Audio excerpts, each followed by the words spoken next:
assassination stuff. Have you ever been to Dealey Plaza? I have not. Okay, I know it's not a family trip that would be interesting, but you should try to do that. I went down there years ago before they actually opened up the sixth floor museum, and those people hated the idea of you asking them where even the place was. Honest to God, they would just sit there and point like Doberman pincers about where it was. They wouldn't even acknowledge you verbally. Now, to their credit, they've come a long way since then, and obviously the establishment of the museum has gone a long way towards helping that. But, I'll leave you with this because I know you're short on time. As a lawyer, we're trained to look for evidence. And as a journalist, which I did for 12 years before I went back to law school, you look for the story. That's just the way it is. Now, you come from a family of lawyers, and you're also a journalist. More a commentator, but you still understand the difference. Right. The more I go along, the harder it is. As much as I like Cliff and as much as I appreciate the idea of a conspiracy, there's just no evidence to suggest it.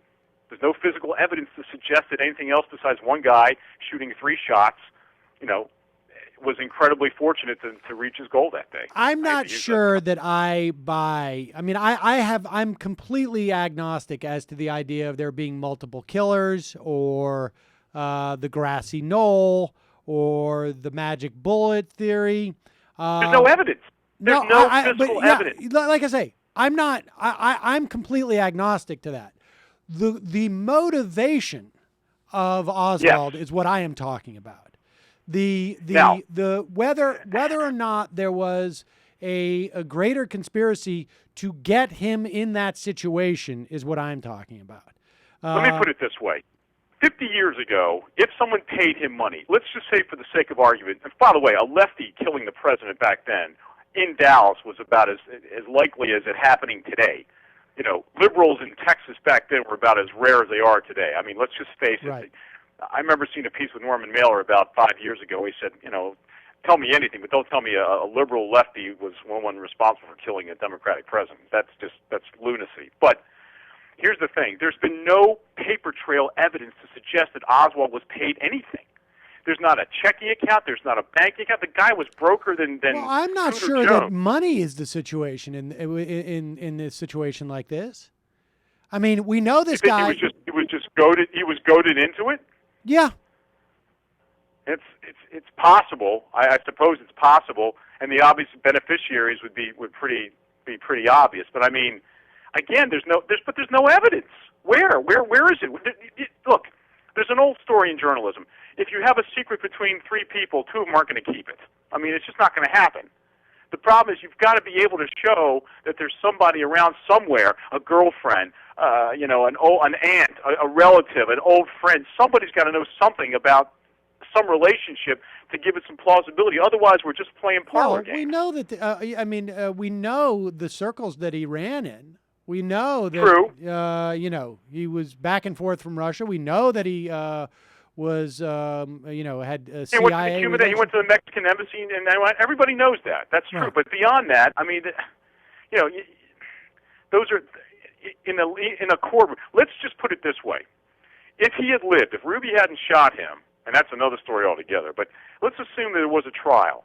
Do you think his trips to Moscow? Do you think his trips to the Cuban embassy? Do you think all that stuff would have been put into evidence at that point in time? Oh yeah, I think that's certainly to show motive. Huh? To show motive.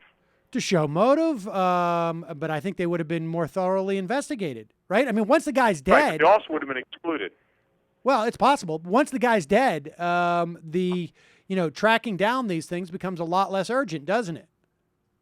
True. Except for by the committees that had access to the information 25 years later or 15 years later.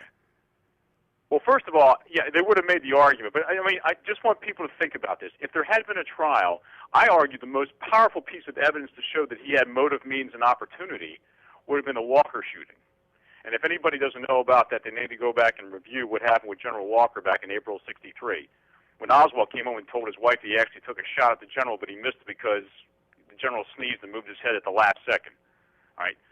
That actually, now, under the rules of evidence, you never would have gotten that in because prior bad acts are generally excluded, except for the fact that if a person says, no, I never did anything like that, assuming they ever take his testimony, then you can show that it can well, let me ask you this. Let me ask you this. Okay, that would have been Michael. Here's what my presumption is.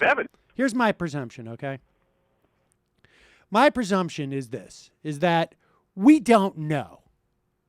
All right? All we know is we have the Warren Commission that says Oswald acted alone, he was just crazy, et cetera, et cetera.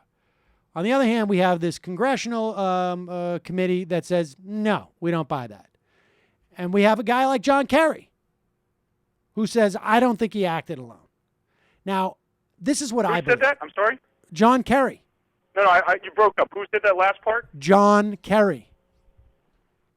Oh, the senator. Okay, I'm sorry. Thank you. Yeah, well, Secretary of State now. And my feeling is this, is that we just don't know. And but when a guy like John Kerry shares that belief, I'm not convinced that this isn't sort of like through the corridors of power. There isn't just some sense of like, come on, we know what happened on some level. I don't know what that is, but I think there is. You know what? The biggest disservice the Warren Commission did to the country and to everybody else, and maybe Lyndon had a reason for doing this because he was freaked out about either the Russian connection or the Soviet connection, right. And he just wanted to quell the fears among the populace that it was a coup d'état. I don't know. But the biggest disservice that commission did at that point in time was by running out there, not being provided all the documents, not having to get a final conclusion. I hate to use Mark Lane's line about rushing the judgment, but in this case it happens to be true. Yep. Lyndon was looking at he wanted the 64 election underway. He wanted it to be a referendum on him and not on JFK's presidency. Yep. He wanted people to know that the answers were in place. So by doing that, he did himself a disservice by forcing the issue, and now he created more questions. Yep. And the ones you raise are very valid. My only point is this. Buddy, there's got to be evidence. I'm not making an assertion. No evidence. I'm not making an assertion. Now, I know, you're an agnostic. You've already stated that. But my point is, I felt as much like you do. If not, I felt more like Cliff did. But after a while, you beat your head against the wall and you go, where is this going? Right. It just doesn't exist. It's almost impossible, and they've been saying this the last couple of weeks, but it's almost inconceivable to think of a 24-year-old nobody, a nothing, a zero, a less than zero, could take a cheap $12.98 Italian rifle and fire 3 shots from 178 feet or 187 feet, whatever it was, and do what he did. But maybe that's exactly what happened. Yeah. And until somebody shows me differently, I can't explain it. I heard about the puffs of smoke. I've been to Dealey Plaza. I talked to those people who investigate. I even interviewed Josiah Thompson a long time ago, who wrote 6 Seconds in Dallas, a very good book on the assassination. I was right with those guys, but after a while, you look at it, you go, it ain't there. It's almost, not quite like the 9/11 conspiracies, but it's almost on that level because it's so frustrating to explain to somebody that the simplest answer is sometimes the only obvious. No, I agree with that. All. I mean, like I say, when it comes to the actual sort of, single theory, shooter theory, I'm just more interested in how he ended up deciding that's what he was going to do. I got to jump, though. You don't believe that Ruth Payne accidentally got him a job at this binding company and he was sitting there and he read about it a month earlier. You don't buy any of that stuff. Too coincidental, right? I don't know. Seems weird.